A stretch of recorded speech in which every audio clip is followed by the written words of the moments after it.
Iblis itu mengayunkan tinjunya dengan liar, tetapi serangannya terputus-putus. Selalu ada batasan untuk menghentikannya di saat-saat genting. Iblis itu meraung marah. Mata anjing itu perlahan menemukan senjata yang sempurna. Selama ia bisa mengerahkan kekuatannya, ia bisa sepenuhnya mengendalikan iblis itu. Namun, batasan itu dapat menghentikannya, yang merupakan kelemahan Xiaoyan yang mencolok. Setiap pukulan mendarat tepat, bahkan dengan tubuhnya yang luar biasa kuat, iblis itu tidak dapat menahan pukulan Xiaoyan. Benda ini mengandung darah roh primordial dalam jumlah yang tidak diketahui. Tidak diketahui apakah itu akan bermanfaat bagi tubuh utama dan klonnya. Xiaoyan hanya merenung, darah dan klon roh primordialnya saat ini sudah cukup. Berkultivasi dengan menyerap darah esensi seharusnya tidak banyak membantu lagi, tetapi iblis ini tidak mudah dihadapi. Meskipun Xiaoyan telah melepaskan 82 tinju Dewa Surgawi tanpa menyebabkan kerusakan yang berarti, kekuatan fisiknya sangat mencengangkan, sama seperti klon roh primordial Xiaoyan. Sekalipun tak bisa membunuh musuh.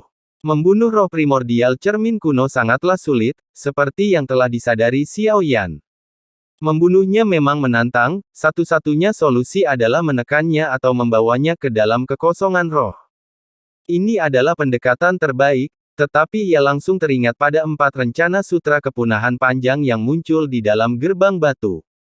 Jika ia menggunakan menara roh kekosongan bintang ungu di sini dan iblis ini benar-benar terhubung dengannya, pasti akan ketahuan. Oleh karena itu, menggunakan kekosongan roh mungkin merupakan metode yang baik, tetapi risikonya terlalu besar, ia perlu memikirkan metode lain. Mata anjing, apakah kau punya teknik pelarangan? Bisakah kau menyegelnya? Iya, tapi aku tak bisa membantumu lagi. Mata anjing segera menjawab, Xiaoyan perlu bertahan hidup, kita perlu mengulur waktu. Jika aku tidak bisa membunuhnya, aku hanya bisa mencoba menyegelnya, Xiaoyan mengangguk.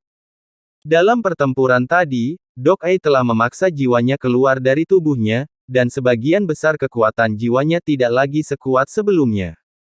Terlebih lagi, ia tampaknya telah kehilangan banyak rasionalitasnya dan agak kehilangan kendali atas iblis berlengan 6 itu.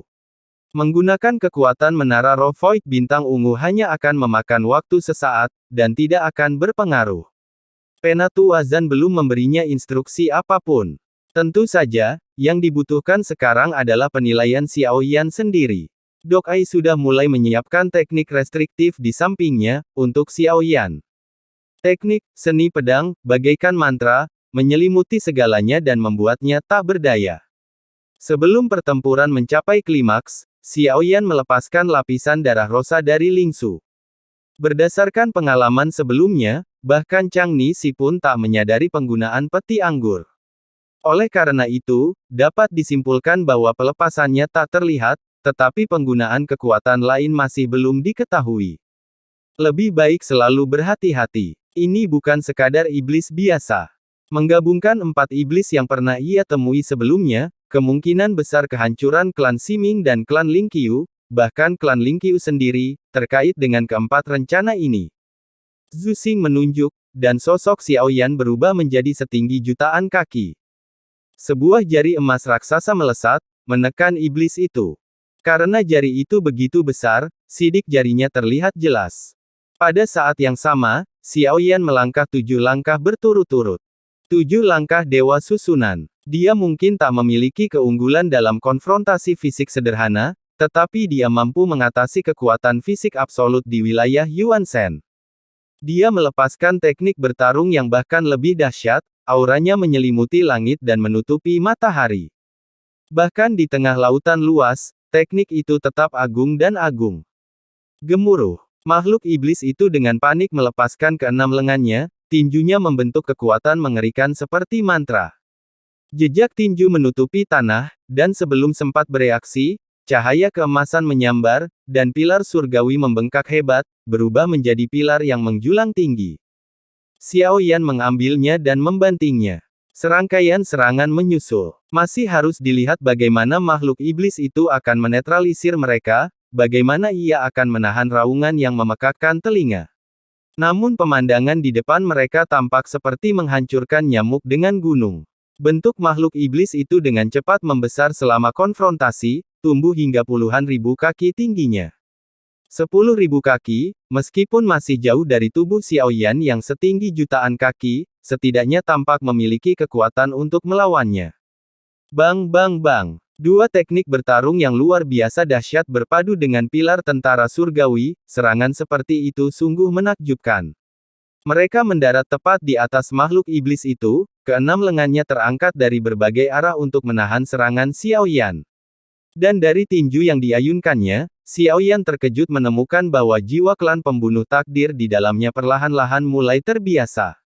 Tinju fisik iblis itu menjadi semakin terampil, dan dalam setiap pukulan, Xiaoyan merasakan ada yang tidak beres. Itu bukan lagi bombardir biasa, melainkan 82 tinju dewa surgawi yang baru saja digunakan Xiaoyan untuk melawannya. Ia juga perlahan mempelajari kekuatan pencerahan yang mengerikan, yang seharusnya menjadi kemampuan terkuat klan Siming. Ia memiliki kemampuan belajar yang sangat kuat, dan bukan sekadar imitasi sederhana, tetapi kemampuan untuk memahami dan menghayati esensi sejati, sehingga dapat mengeksekusinya. Jika ia terus berlatih, ia akan segera mempelajari dan menguasai 82 tinju dewa surgawi milik Xiaoyan. Aliran darah dan ki yang tak henti-hentinya mengalir dari tubuhnya yang kuat. Meskipun serangan Xiaoyan menyebabkan kerusakan pada tubuh fisiknya, pada akhirnya tidak menimbulkan cedera serius. Semuanya sia-sia. Saat ini, ia menggunakan 82 tinju dewa surgawi yang dipelajari dari Xiaoyan. Kekuatan iblis pilar Raja Surgawi, yang menerjangnya, tidak melemah. Sebaliknya, ia menjadi semakin kuat. Tubuh fisiknya, seperti klon roh primordialnya, memancarkan darah dan kekuatan ki dari roh primordial cermin kuno. Saat wujudnya tumbuh besar, Xiaoyan berubah menjadi wujud aslinya yang kolosal. Ukurannya langsung kembali normal, kecepatannya melonjak, dan dia bergerak dengan kecepatan kilat, muncul di depan dada iblis itu dan melepaskan pukulan yang tampaknya menempuh jarak jauh. Meskipun jauh lebih kecil, pukulan Xiaoyan menembus daging iblis itu, menciptakan lubang berdarah di dadanya. Iblis itu terhuyung. Xiaoyan melesat lagi, muncul di depan tiga kepalanya dan meninju sekali lagi. Pukulan ini menghancurkan dua kepala, kekuatannya mencengangkan. Namun, Xiaoyan mengerti bahwa serangannya saat ini hanya bisa memberikan perlindungan dan tidak akan benar-benar membunuhnya. Untuk membunuh roh primordial cermin kuno, dia harus menghancurkan tubuh dan jiwanya sepenuhnya. Salah satu dari mereka harus terus bertarung hingga energi kehidupan mereka habis, atau yang lainnya harus benar-benar habis. Keduanya sangat sulit dicapai. Oleh karena itu, Xiaoyan, setelah menyadari hal ini, memerintahkan mata anjing untuk memasang susunan angin guna menekan lawan untuk sementara. Membunuh seseorang pada tingkat pertempuran ini membutuhkan kekuatan yang luar biasa, jika tidak, akan sangat sulit untuk memusnahkan musuh dalam waktu singkat. Jika seseorang yang telah mencapai tingkat kultivasi ini dapat dengan mudah dibunuh, mereka tidak bisa disebut dewa abadi.